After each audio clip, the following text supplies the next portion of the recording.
Madame Ginette Escandrani, vous êtes présidente de la Pierre et de l'Olivier, un réseau de solidarité avec le peuple de Palestine. Madame Escandrani, comment réagissez-vous aux agressions des militaires israéliens contre l'esplanade des mosquées d'Al-Aqsa? Ouais, ben écoutez, pour vous répondre, déjà je dois vous dire que c'est quelque chose de pas nouveau.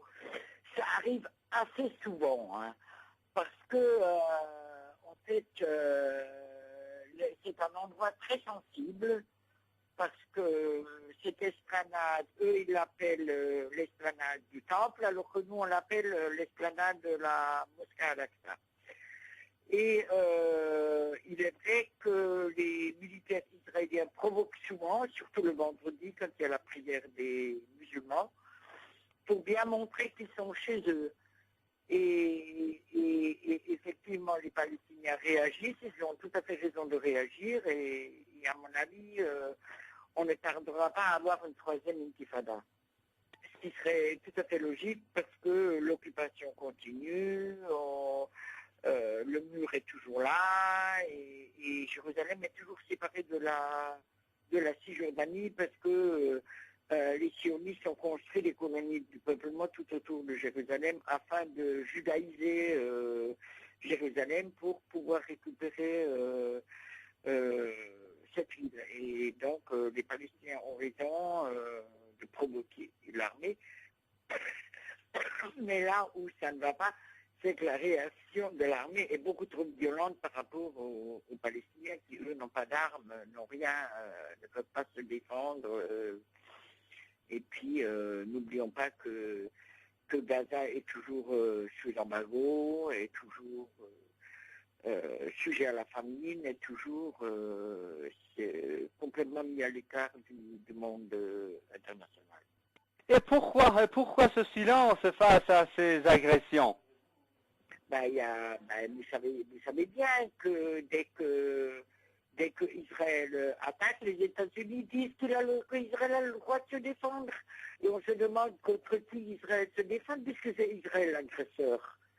Et la communauté européenne est tellement lâche qu'ils suivent les USA et qu'ils acceptent tout ce que dit et ce que fait Israël.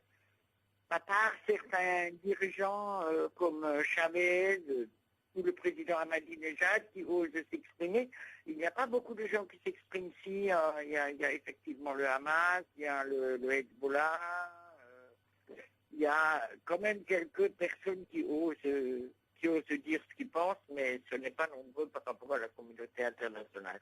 Il faudrait que l'Europe soit un peu plus indépendante des États-Unis, et aussi longtemps que l'Europe sera dépendante des États-Unis, je vois mal comment le sort des Palestiniens pourrait se résoudre. Et quels sont les objectifs poursuivis par le régime israélien dans cet acte de provocation?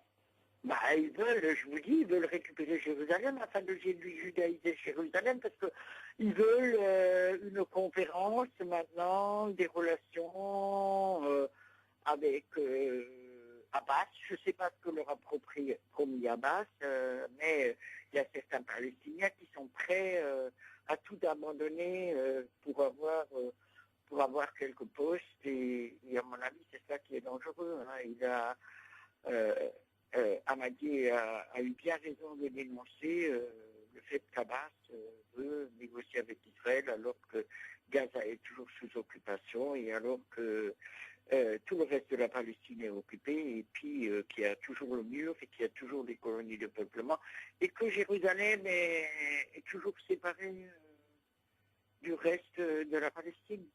Et une dernière question, vous voulez dire qu'il y a un lien entre ce qui se passe en ce qui concerne bien sûr ces agressions contre l'esplanade des mosquées et cette idée de négociation indirecte entre Israéliens et Palestiniens?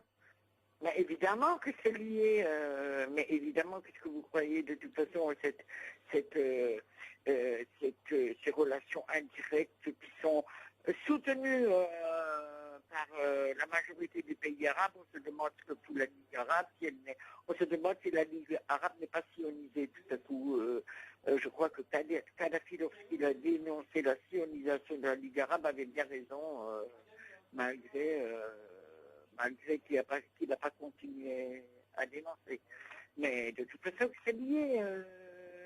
Jérusalem, non, quand Israël dit que Jérusalem est la capitale éternelle de l'État d'Israël, c'est bien parce que les sionistes veulent récupérer Jérusalem et c'est une des preuves et il faut faire très attention, il faut rester très vigilant sur ces négociations indirectes. En fait, ce sont des relations coloniales. Ce ne sont pas des relations indirectes, ce sont des relations coloniales.